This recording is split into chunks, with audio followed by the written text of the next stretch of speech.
কে সেই দানব যা স্থান দেবতাদের থেকে ওপরে? কীর্তিমুখ, দ্য ফেস অব গ্লোরি। কীর্তিমুখকে সাধারণত ছড়ানো জিহ্বা আর ধারালো নখ বিশিষ্ট এক ভয়ানক রাক্ষসের মতো চিত্রিত করা হয়, কিন্তু এটি সুরক্ষা ও পরিবর্তনের একটি শক্তিশালী ঊর্জার প্রতিনিধিত্ব করে।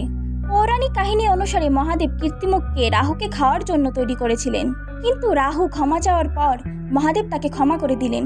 তখন কীর্তিমুখ বলল, প্রভু, আমার খুবই খিদে পেয়েছে, আমি কাকে খাবো?